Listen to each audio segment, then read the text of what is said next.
to the Wellbeing Show. I'm your host, Noel McDermott. Got a couple of fantastic guests on this evening, Sarah Gillmore and Emily Stevens, who will be telling us about them and this amazing service that they provide, helping you find friends online, which is fantastic. So we'll be getting to that in just a moment. And just want to remind you, this is a live broadcast if you're listening to it on the equivalent, wherever you are, of Wednesday evening in the UK at 9 p.m. So you can join us live if you wish. You can give me a call on my phone or drop me a WhatsApp message. It's 07506 319 745 +44 if you're coming from outside of the UK. And you can also, this is redundant information, but if you're watching us live streamed, you already know which platform you're on and how to drop messages, and we'll try and pick those messages up. So we go out on YouTube, Facebook, and on Periscope. And if you're sort of listening to this outside of that time, don't call me, because I might be asleep in bed when you do. So call me between 9 and 10 on Wednesdays in the UK, and that's fine. Enough of that, I think. Let's get to our guests and introducing them. And I want to thank you both for coming and bringing that beautiful art with you behind you, which I think is gorgeous. I mean, you said you found it some time ago, did you, Sarah? An art show? Yes. It found you, maybe. Yes, I think it found me. Yeah, because I'm not generally a fan of yellow, but I just saw it and it felt so uplifting. So I thought, I've got to have it in my home. And don't regret it. It's interesting. You may not know this, but you can buy yellow tinted glasses, which are prescribed to reduce depression, oddly enough. And so you can give it to people. And I had Sunflowers is an organisation that deal with suicide. They're great. And they were trying to figure out what their colour scheme was, and they chose yellow. So there's some real sort of important connections with that colour. Yeah, the good energy. Yeah. I think cars painted yellow are horrible, though. I won't go that far. Stay away from them. And houses. And houses, yes, actually. That reminds me, when I was a child, my father did that to our house because we're Irish. So he painted it the colours of the Irish flag, which meant most of the brickwork got painted gold or yellow, and which was ridiculous. Sort of, we just woke up one day and he'd done it, and who knows. Crazy Irish fathers. There you go. So it's lovely to have you both on, and you've got between you 300 million sons, I think, which we'll come to and talk about, and that you're bravely, sort of vaguely managing to kick out the house. So well done. It's a challenge these days to be a parent, because somehow kids are expecting to stay with you till they're 35 or something, and have bought them a house before they go. So that's the way it is. But we'll come on to that.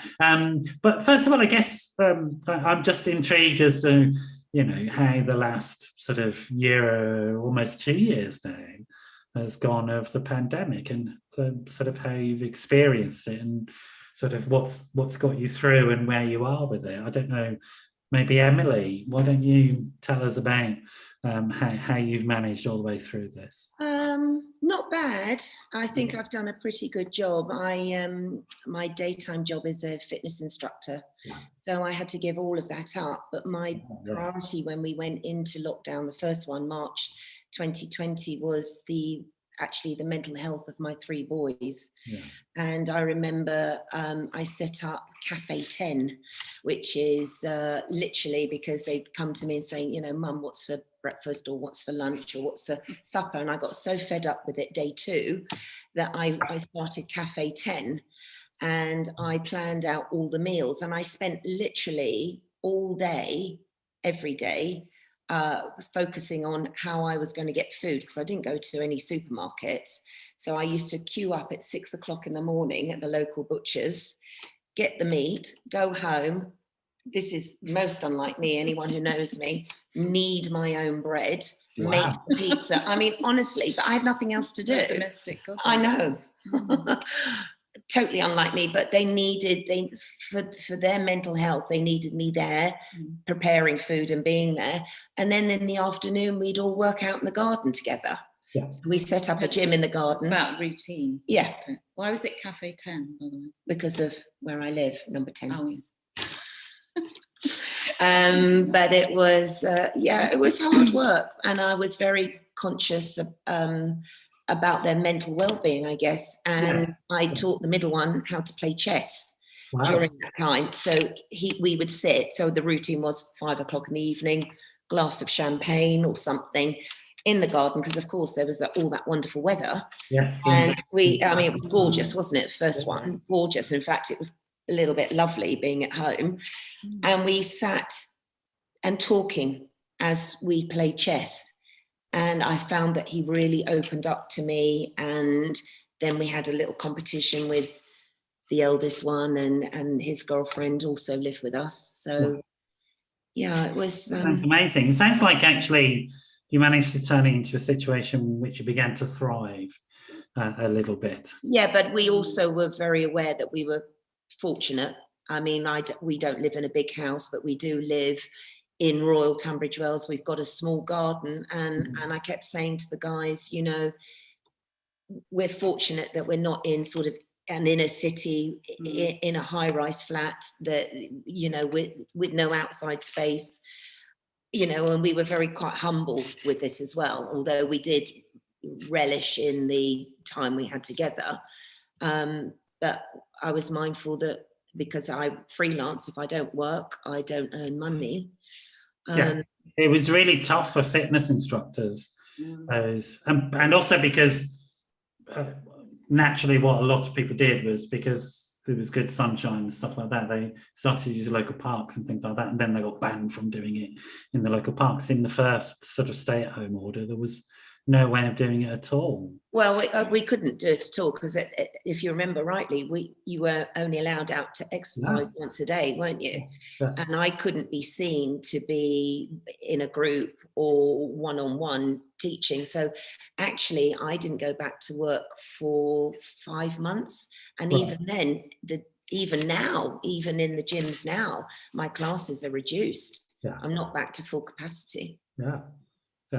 I mean, I sort of, because I was going to a gym at the time, and they gave up the membership like a lot of people did, because you couldn't use it. So, I now have a garden full of weights, sort of merrily rusting away as I use them. You've not been back out there then?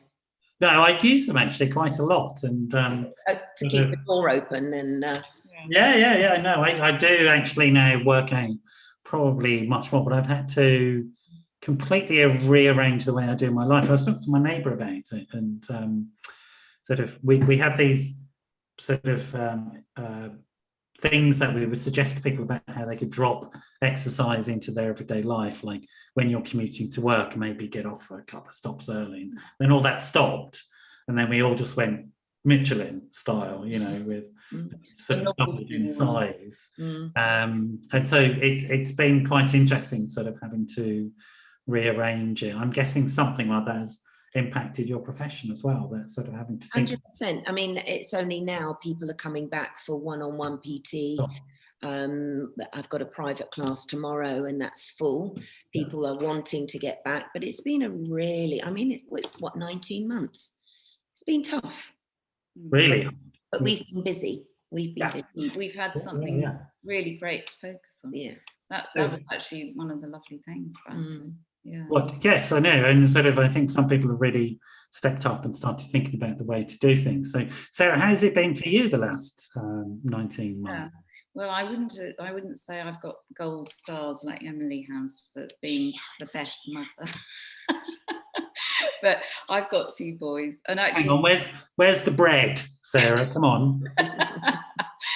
They actually, to give them their due, it was lovely. That first lockdown, actually, I have to say, really enjoyed it, having both boys at home. And then I got them into a good routine of, you know, teaching them how to cook. Well, one of them is better cook than me, actually, the eldest. Oh, yeah, amazing. And then the youngest one, I encouraged him to start reading a recipe and making an effort. So we did get some home cooked meals.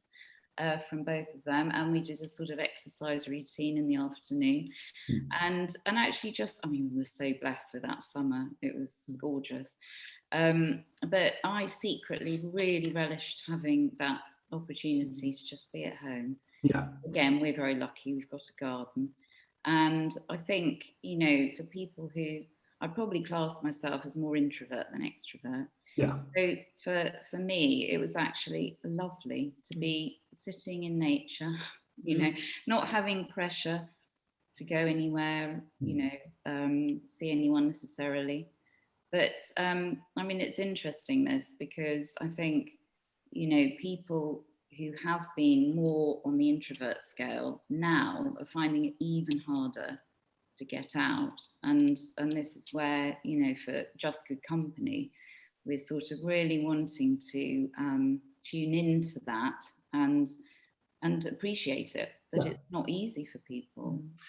Did you have to stop doing a lot of things to sort of nest at home? What were you doing already? So Emily had to stop her business, but yeah, well, and this was the beautiful thing, that I'd actually stopped doing and I stopped doing it only because we had this idea.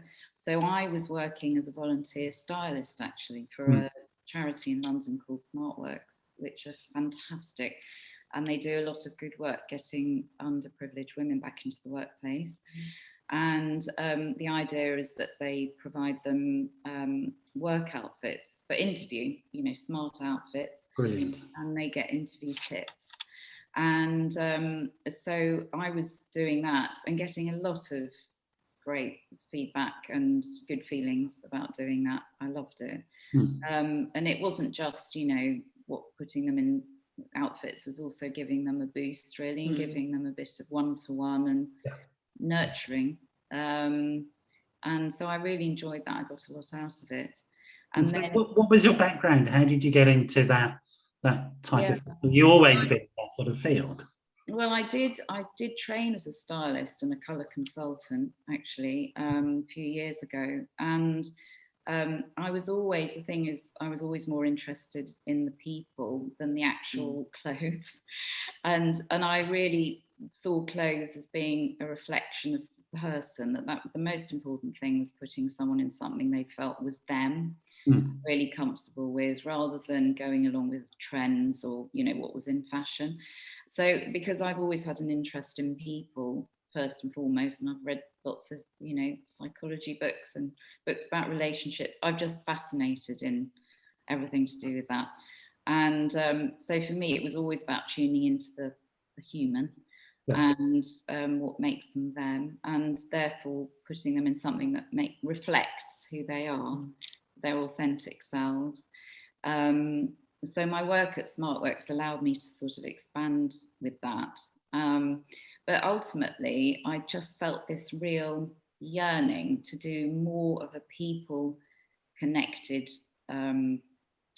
job, I suppose. And I did train as well as a life coach. So I did some life coaching. It sounds very much like a coaching approach from both of you. Yes. Sort of working with individuals on developing plans for their individual strengths and sort of motivating people and I don't know, giving them a comfort, I suppose, in some way. Both of us sort of on a nurturing level. You know, I mean, Emily's very motivational, the way she, you know, she's teaching, you know. Does that mean she cracks the whip? Is that a polite way of saying she's spinning class with her? She's told me I should do it. I'm terrified. I thought that subtext was in there. Yeah, no, I think I've got multiple personalities. Sarah knows me, the true me, and Pussycat. But you know, I think I put on a show. I call it an act. So when I go in, I'd say to my clients, tough. I'm not here to make friends or keep them, because most of the people that come to my classes turn out to be friends. But and on a PT level, you know, you get to know someone completely inside out, and I think it's the confidence that I have. I pass on to them. Yeah. So how did you get involved in personal training? Well, What drew you into that? Oh my gosh. Well, I used to be a fashion designer, pre-children. Is that originally how you two knew each other, through an No, we met through children. We met through children. So I moved from London to Tunbridge Wells literally 21 years ago. Wow. And Sarah, you only look 21, so you were a newborn when I know. Yeah. And Sarah was one of the first women I met, and we just clicked. Oh, okay. And that's something called Squeals on Wheels. Squeals. I haven't even. Hilarious. I mean, it's so not us, but very, very noisy kiddie environment. Yeah. But they loved it, didn't they? Our kids loved it. Yeah. And then so I gave up my main career, which was fashion design, to move down here. And then I had the children, brought them up, and then I separated from their father. And I thought, well, what am I going to do now? I need to take the children to school, and I want to be there to pick them up. And I can't work 9 to 5. I'd always been interested in fitness and the motivational side of it. My other friend at the time was a PT, and I liked the way that she got the group together, and you felt part of, a something. And so I requalified, and it was hard. I remember putting the boys to bed at 8 o'clock at night, and then sitting with all these files, revising until midnight, coming down in the morning, doing the whole process again. But it turned out to be the most amazing thing. Good for you. And what was the life coaching that you trained in, Sarah? It was called Life School, and it was set up by a lady in London, and she basically gave me a whole sort of, I worked through a whole sort of syllabus with coaching with her and other people that she'd brought on board to do case studies that I had to work through online. I mean, it was via Zoom. And it was NLP based? It was yes, it was NLP based, yes. I'm trying to think back now to the actual sort of people might be interested in this. I know quite a bit about NLP, and I have a lot of respect for it. It's often used, I think people know it in the context of selling and things like that, and it can be used by various organizations. I think of Landmark as one organization that uses those techniques to, and then there are very famous Americans who use it to sort of turn you up, to get you to turn up. But there's a lot of really fantastic coaching that's happening through NLP. So just take, if you don't mind, just explaining a little bit about it from your perspective, what NLP is and how it works. Well, I mean, it's very sort of, it's really looking into someone's mindset and, how they're viewing a situation that they're in, and, seeing it from really questioning the situation, and then their emotions that are connected to that. And yeah, I mean, I should have read up on my notes before I came. All right, don't mind. Your perspective, but how you understand it. It's about, what is the reality of the situation, really, and then looking at how you respond to it. That it's not your, you can change how you feel about a situation by seeing it in a different way, from a different perspective. Yeah, absolutely. Nice description. I keep knocking my table. I'm going to get told off by James. You can't edit that out. He can edit out all the other stupid things I do, but not me making the camera wobble. So sorry, James. I mean, what's interesting to me is what's emerging is a picture of two people who are very interested in growth and personal development, and adapt to the reality that you have.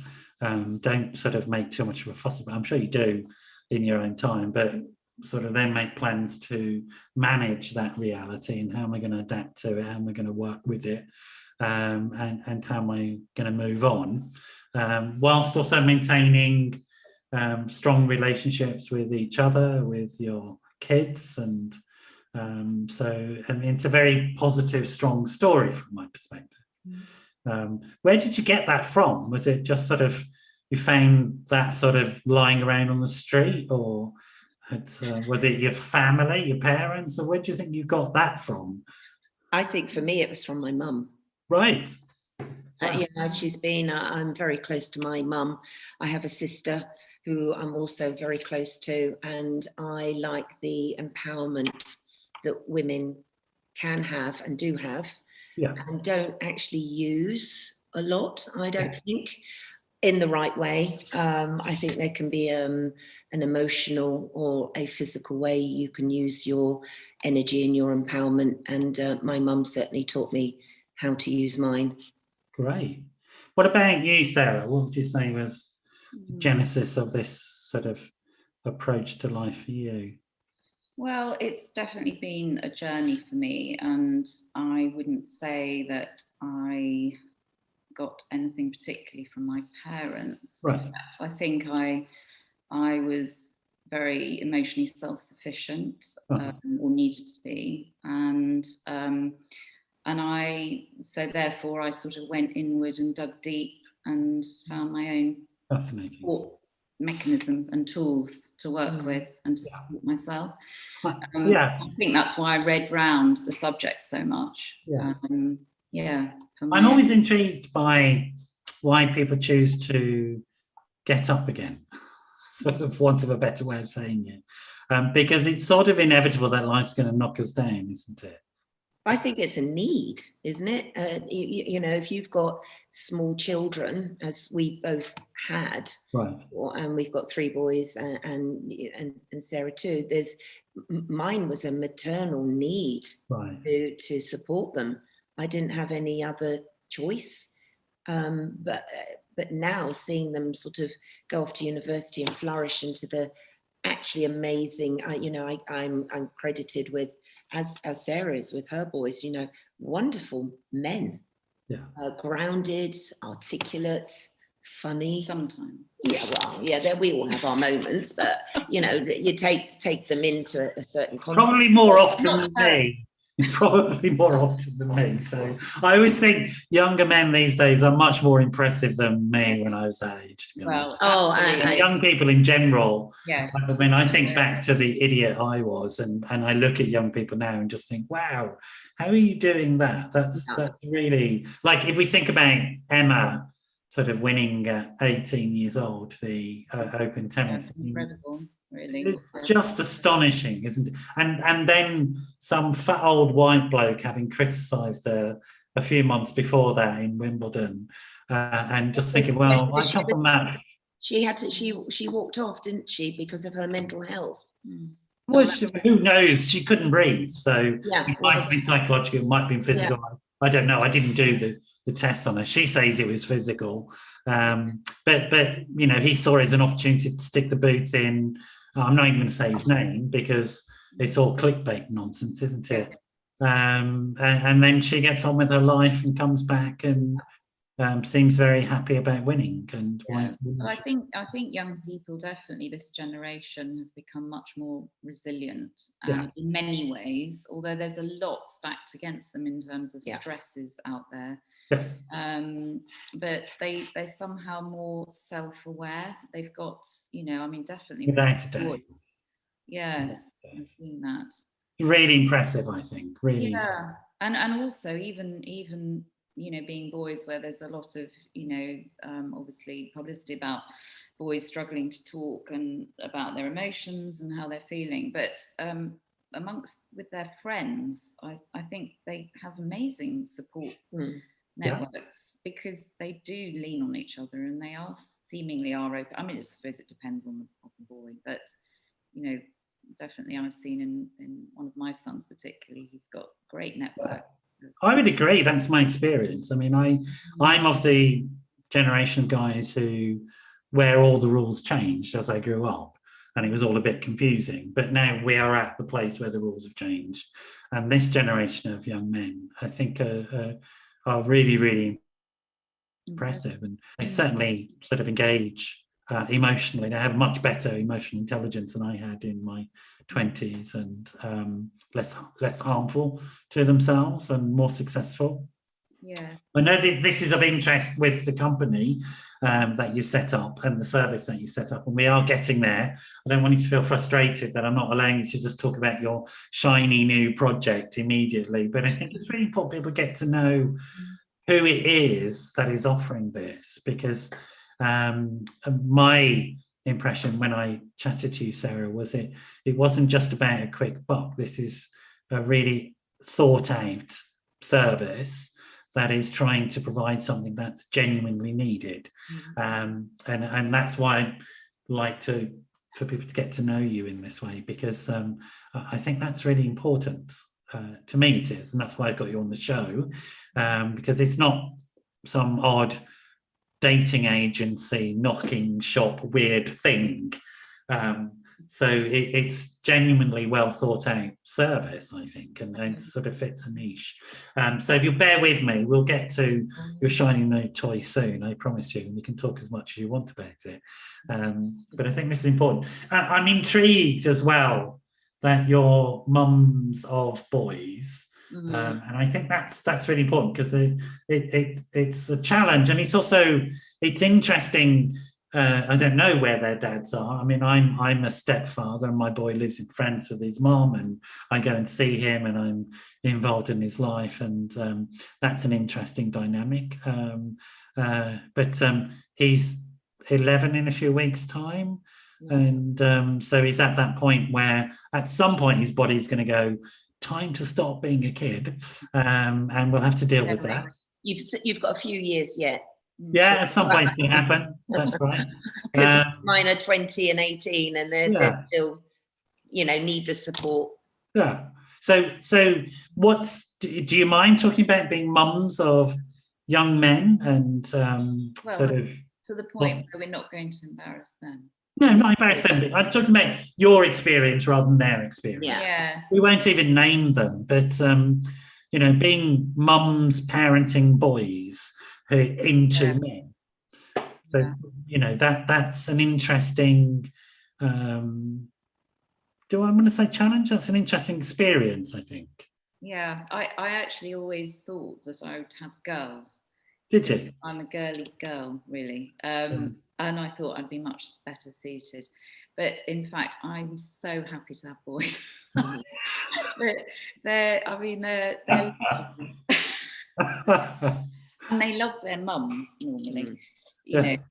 and that's great. And I'm really happy to have had boys, and I just think there's a lot of vulnerability in boys, which you do pick up as a mum. And Emily and I are quite soft about our boys, aren't we, with their vulnerabilities, and also the fact that they're not as vocal as girls, so they don't tell you everything that happens, which can be a real frustration. If you're worried about them, and that you can sense there's something not quite right. And it's a matter of understanding how to get out of them what isn't wrong, what isn't going right. Yeah. And it's, so finding the right approach definitely is a challenge with boys, how to get them to open up. Because I know, because my sister has a girl, and she's much more vocal and expressive, emotionally expressive. And finds that very easy, and I think that is quite a female trait very often. Emily, is it a similar story for you? Sort of. Yeah, I mean, I think communication, and I think with my three, I've always been really honest with them, as much as I call it white lies, trying to keep them safe. I haven't and won't tell them everything that's gone on between myself and their father. They don't need to know, because I want them to be grounded. I want them just to love us both, probably equally.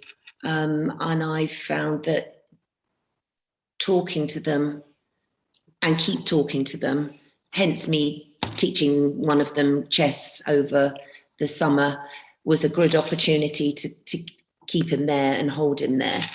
Otherwise, you know, you ask a question, oh, you know, why are you asking me that? You know, go. Whereas if you're playing a board game, it's, you know, it's your turn to move the pawn, you know, whatever. But I think really good advice. It's advice I give to families all the time. Don't directly look in the face of your boy if you want to know something. Yeah. Go and dig a hole or drive a car or play a game of chess, or you know, and allow it to emerge. Yeah, and you can get more out of them without them really knowing. But I think also a friend of mine said to me once, her boys are older than ours actually. She said, you've got to let them go and then they'll come back to you. And I didn't know what she meant by that, but it's true. I do. You kind of let them go and find their own, make their own mistakes, or you know, come across problems. You can't sort I mean, as parents or mums, I think as parents, actually, you want to try and sort out everything for your children, but actually you can't. It's about the mistakes and learning how to manage. Yeah, and how you come out of those mistakes makes the person. It's lovely to hear you both talk in such grounded and realistic ways about parenting. So, you know, over anxious parenting is as destructive as neglectful parenting. There's, you know, we have to be somewhere in between 70-30 around those things. But I think that comes with age, because I do think 10 years ago I was a very different parent. You know, I was caught up in all the 11+ thing and private education and all of that. Now, if I could look back at my old self, I'd say that doesn't matter. None of that matters. Actually, what matters is that the boys are happy and confident. Yeah. You know, I would do things probably a bit differently if I could do them all again. Yeah, I remember reading some philosopher or other and saying, you know, that we just borrow our children. You know, they're lent to us, and then we and they're their own people. And then there's that poet Khalil Gibran, I think his name is, and he talks about them being arrows, like arrows that you shoot from the bow, and you let them go. And you know, let them out into the world, and they are their own people. They've got their own souls, which is really odd, isn't it? Because they've been with you for 18 to 20 years. And I said to the middle one, who's just gone off to university, you know, this is a big adjustment for me too, not just you. You're not the only one going through this, you know. Every time I keep wandering around, absolutely. It's all right, you're allowed to cry. It's feelings are all right. I'm one of those unusual guys of my age. I can deal with it. You know, it's a sort of occupational hazard in what I do, is people start having feelings when I ask questions. So I mean, it's fascinating stuff, I think. All of this, and it sort of speaks to who you are as people. I think there's something interesting about changes that are taking place within how we form relationships at the moment, and there's something about the pandemic which I think maybe it's jumped us forward by 10 years. In the last 19 months in the way we do things, and changes that probably were going to happen anyway, I think, but would have taken a bit longer to do. And one of them is the embedding of this online world, this online experience. So we've had this online relationship forming stuff through dating apps and stuff like that for a while, but I mean they are what they are, but they're sort of very specifically targeted. Although I think there is one, I'm trying to remember which one, there is one that tries to sell itself as a friendship app as well. I can't remember which one it is, but certainly in my clinical experience, and it is more true of guys than it is of women. Trying to, sorry, let me go backwards. One of the most important and healthiest decisions anybody can make as a social animal, which is all of us, is to have a good network of people around us, friends, family, colleagues, etc. It's what we're designed to be part of, you know. And that's what I think that philosophical statement about our kids don't belong to us. They are with us for a while, and our job is to equip them so they become part of the world. And that's really where they belong. And then they choose to come back. So it's not like we lose them, but they if we try and hold on to them too much, we'll just destroy them, because the fundamentals of love is to let people go. And that's really what it is. Love equips our children to explore the world and find out who they are and make their mark. And, you know, that's the natural, normal way. But as social animals, we're fundamentally programmed. We need a range of relationships around us. Living in isolation will literally make us mad. Well, it's been proven that it can actually be detrimental to your health as well. I mean, the statistics. There's a thing called the Glasgow effect, which is, Glasgow's a lovely place, and anybody in Glasgow, I love Glasgow, I lived in Edinburgh, don't get me wrong, but it is an interesting public health conundrum, because Glasgow has worse outcomes than anywhere else in the UK, even with comparable places. And one of the things it has worse outcomes in, and not so much these days because the work has been done, but guys there tend to die 5 to 10 years earlier than men elsewhere in the UK. And even when you compare like with like in terms of inner city areas and all that sort of stuff. And one of the prime reasons is because they're alone. Yeah. They don't have any friends. That's it. And so the cohort of men who die earlier, so when we say they tend to die earlier, what it means is there's a group of guys who do, which then bring down the mortality stats for all men. And that group, that cohort that die sooner, are alone. And they spend significant decades alone with no friends and all that sort of stuff. And that seems to be the defining factor. So you're absolutely right. There is lots of evidence now that if you don't have an appropriate social network around you, you'll die younger, you're more likely to get cancer, you're more likely to get a whole host of outcomes. So it's a serious problem. It's not just it would be nice to hug trees type of problem.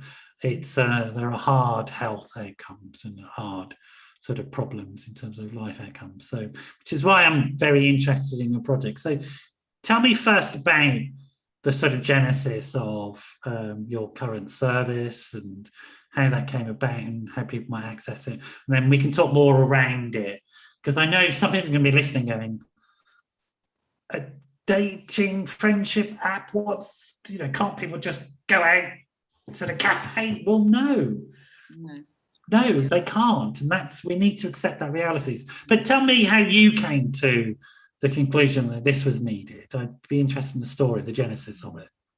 Well, it did actually start, and this was just the seed that was sown, really.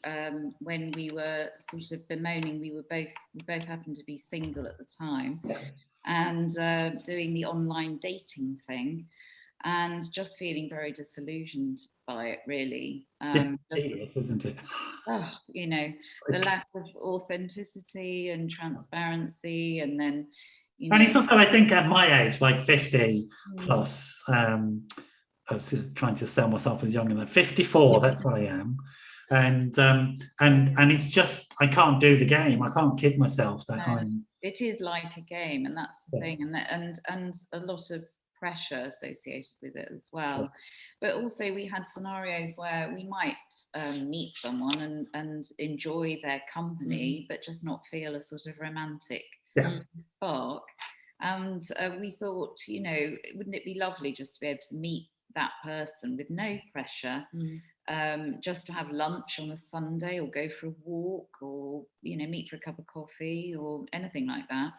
And sort of, then we thought, that must be something that a lot of people are feeling. And in fact, since we even started this whole idea, which was actually, well, it happened to be Valentine's in 2020.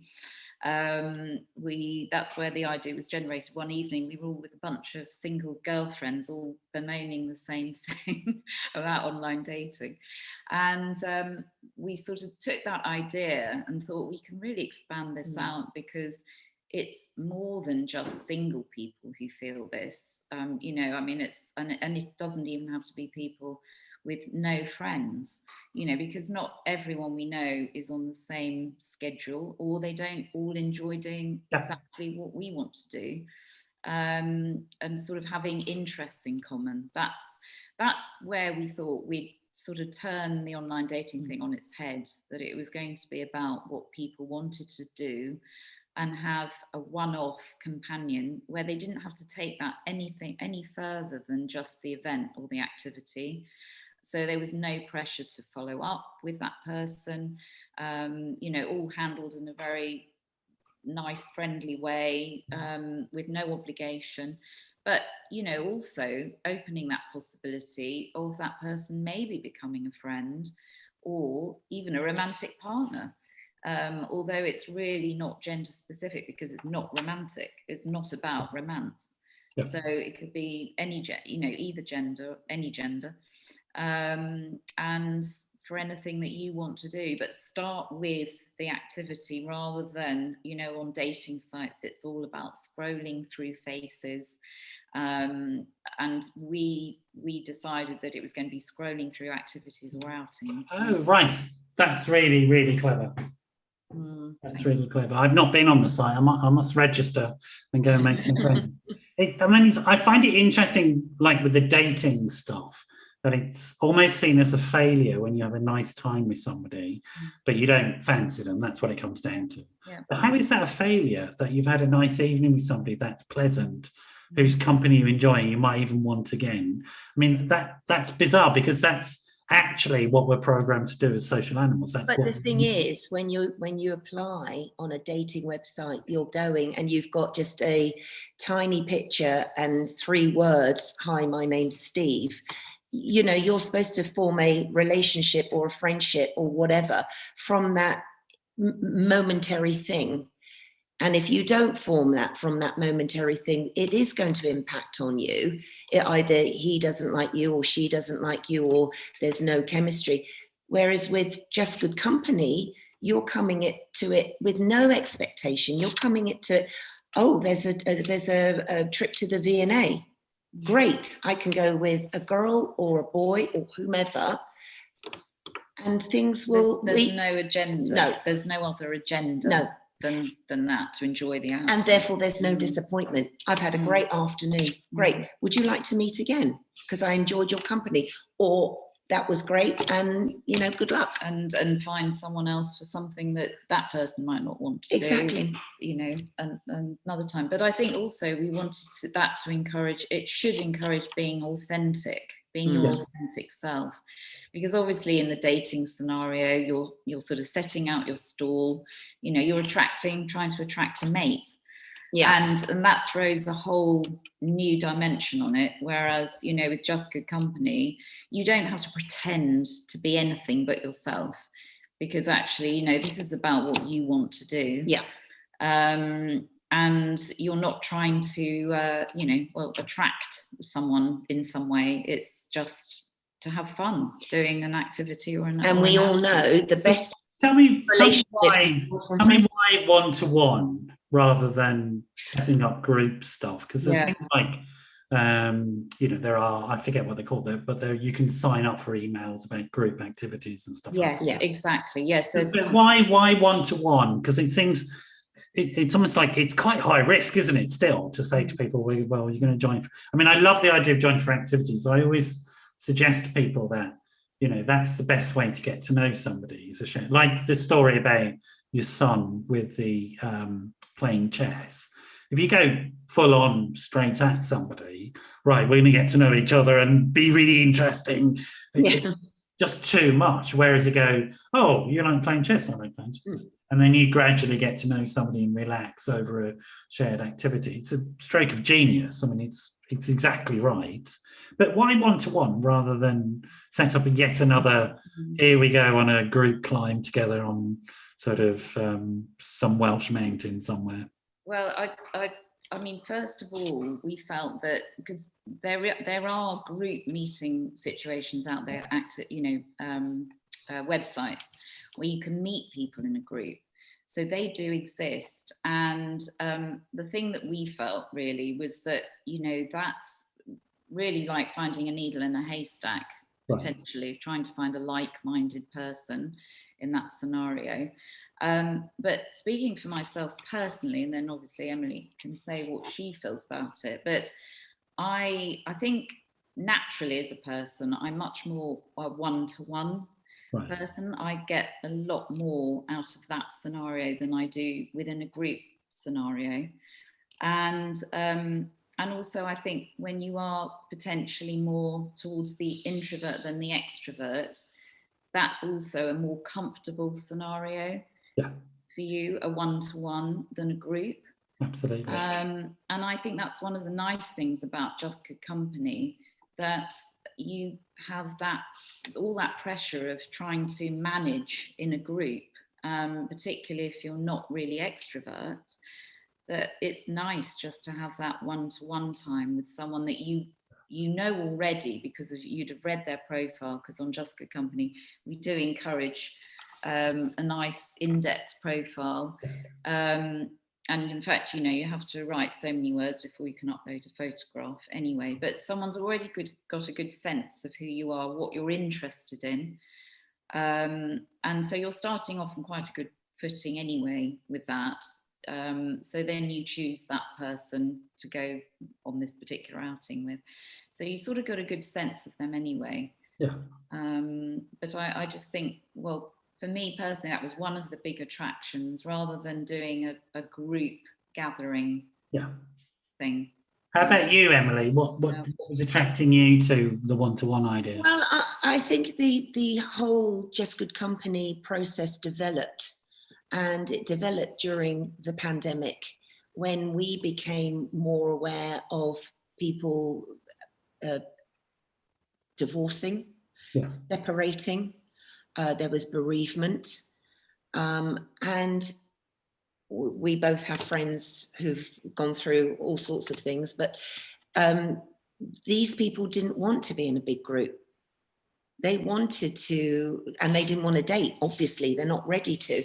But because they were either found themselves single for whatever reason, they still wanted to go for a dog walk, or they still want to go and have a cup of tea with that one-on-one person, where they, like Sarah said, they can be heard, they can be seen, and not necessarily want to be in a big group. And in fact, we, for so long, for 19 months, haven't been encouraged to be in a big group. It's been very difficult. It still is very difficult. I was up at the V&A at the weekend and had to book my slot to go and see an exhibition. You can't, if you're in a big group of 20 people, how's that going to work? You can't go and do anything. But also, obviously now, after the pandemic, the idea of being in a group for a lot of people is scary. It's still scary. It's not comfort. It's not a comfort level. No, and it's going to get scary again, because we know the winter will see a rise in cases, etc. So the Great British Press will sort of do its fear-mongering job, as it always does. And so we'll get more anxious about it. I mean, there's objective fears out there. There were certainly at the first stay-at-home orders. There were really objective fears, because we didn't really know what we're dealing with. I suppose what's interesting me is because clinically, if I think clinically about it, that we get different things from groups to one-to-one, obviously. And I'm thinking about it in attachment terms, which is a word we use for producing nice hormones in our brains in therapy. And attachment is this process, which I think in people who don't have their heads up their arse like me call it love, and love is can be looked at neurologically as a series of hormones that are produced that make us feel good about each other, and we feel emotionally bonded. And I'm going to take the word love out of it now, because it tends to get associated with romantic love and sex and intimate partnerships and the love between a parent and child. But actually, there's a more mundane, everyday form of love, form of attachment that happens between people that principally happens one-to-one in the dyad, as we call it. And so I'm intrigued that sort of there are services like yours growing, because I think it's absolutely necessary, because we lack, like, intimacy isn't a dramatic thing. Intimacy is small moments of shared interest with somebody that happen almost by accident. And so a good example of intimacy I give when I'm doing couples work is that there's this thing which is called moving towards. So say one person in the couple is doing the washing up and they notice a robin in the garden, and they say, oh, look, a robin in the garden. The other person will echo them and say, oh, yes, a robin in the garden, isn't that pretty? And that's it. But that type of intimate connection is profound in human relationships. And that's what really intimate relationships are made up of, is those small moments like that of shared bonding, and things like eye contact and stuff like that. And actually, more intimacy happens through physical, non-sexual physical contact than anything else. It's fundamental. Sexual physical contact is something very, very different. It produces a different set of hormones. But intimacy, one-to-one friendship, is really important. Now, there is lots of evidence at the moment that one of the big problems that we have in society is loneliness. Yeah, huge. Yeah. It's its own epidemic, isn't it? Yes, it's huge at the moment. And loneliness isn't cured by putting people in groups. Loneliness is cured by allowing people to have intimate moments with another human being. It's more quality relationship. Really is. But it's also those small things. It's not big dramatic stuff, and that's why I'm really interested in your service. And I mean, it is a service, people pay for it, but I'm intrigued as to what it says, because I think that there is a genuine need for it, and I think you're probably ahead of the curve in that sense. So I'm very intrigued as to your own process, and what's interesting as well for me is that you've been very much guided by yourselves as human beings and what you want. Yeah. What you would like to see and what's been what we saw was missing. Yeah. And in fact, a lot of dating apps now are sort of catching on to the fact that a lot of people just want platonic relationships, and there are a couple of dating apps that have tried to make provision for that and style themselves as friendship apps, but they're still working from the same premise of a dating app. So it starts with what you look like. How you look on the screen, and a little bit about you, but it's still the same premise as a dating app. So that's where we're different. And also we're very in terms of someone's profile, if someone's vulnerable about being out there online to view, for everyone to view, we've made it a much more discreet service in that way, that really people can sign up and their profiles are completely hidden until they want to express an interest in an outing. And then how lovely. That's great. I think that's really clever. Yeah. So there's no vulnerability until you feel comfortable and you're ready, because you really like the sound of that theatre trip. You really like the sound of that walk along the Thames or whatever it is. So tell me, because people, I guess, are going to ask this, and Sarah and I talked about it. Tell me about how it is made safe for people, because obviously there are some vulnerabilities in terms of meeting total strangers. And do you give people advice on how to do it safely and sort of help people protect themselves and stuff like that? Well, we've got we've got a section on the website where it's called FAQs, where we've said, if you're in this scenario, you can do this or don't do that. But we really feel that because we believe our website is authentic in its look and its appearance and its message, that the people coming to it will be the same. It'll rub off. So like Sarah's already said, you know, it's not about putting, hi, I'm Emily, you know, 50 and that's it. There's a little bit more to me, about me, and you can see that on the website. You know, once people put an outing on the board, on a note, we have a notice board, we hope that there'll be the courteous and politeness of meeting that person and taking it forward. You know, like any website, once those two individuals meet, we're not responsible for what happens, but we do guide them. We guide them about, don't give. I mean, the beauty of it also is that it can all be done through the website. Yes.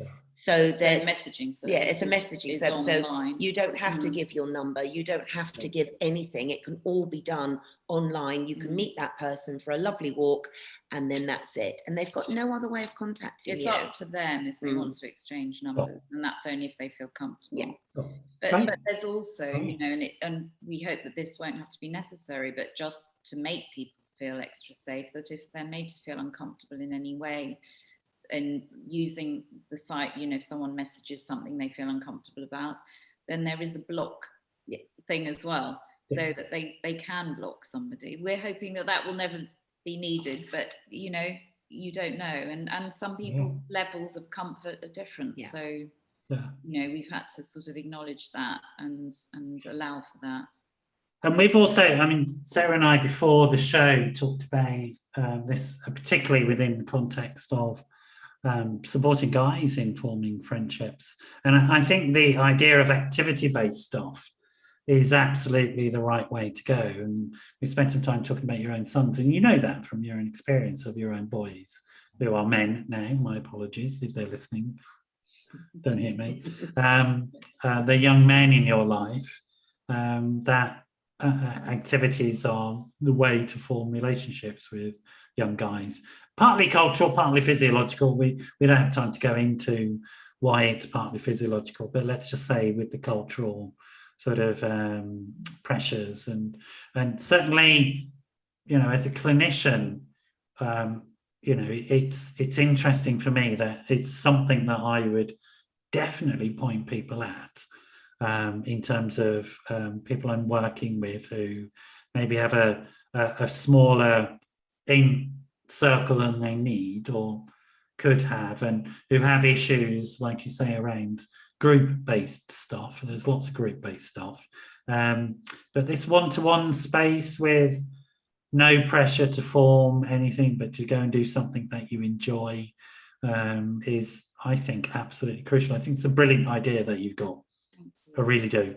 I'm really excited to have come across you, to be honest. Thank you. Yeah, we also feel that because there's a lot of working from home now, you know, that cuts down social life for a lot of men, let alone women. You know, I mean, it's the same for everybody. Well, it's you know, the pandemic took away every single avenue that most men have for socializing. That was it. That's gone overnight. It was gone. But also, I do think your service represents a shift that was happening anyway, and this loneliness was already there, and somehow it's the services are emerging, and I would say your service, Just Good Company, as part of that. So what's the web address? It's called reallygoodidea.com. It's called justgoodcompany.co.uk. Great. And you, and we're on Instagram and Facebook, justgoodcompany.jgc. And actually, people can join up for free at the moment. Well, I'm on.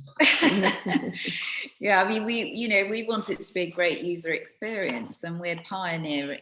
We've got pioneering users on now, which we like to call them, and we want to grow our database as much as we can to make it a really great user experience for everybody who wants to be on there. So, thanks. I think it's a totally brilliant idea. I'm really excited. I hope genuinely. Want it really successful. It's really important stuff that you're doing. We have run out of time, unfortunately. I told you the hour would go quickly. Yeah, Everybody starts off on this show going, an hour, I don't talk about. And then by the end of it going, is it finished? I've got X, Y, and Z. We've got plenty to say. That's right. It's been a real pleasure to get to know you both. Real pleasure. And I'm sort of imagine that the service that you offer reflects who you are as people, and therefore it's a great service. And I would encourage people to reach out to you. We're going to have to finish. You two stay there, and while I say goodbye to everybody else, it's lovely to have everybody here again this week. And I almost then fleetingly remembered who the guest was next week, but it's gone out of my head. So there you go. I'm rubbish at that stuff. See you all next week. It's been wonderful to have Sarah and Emily with us this week, and I hope you all have a great week in between. Bye bye.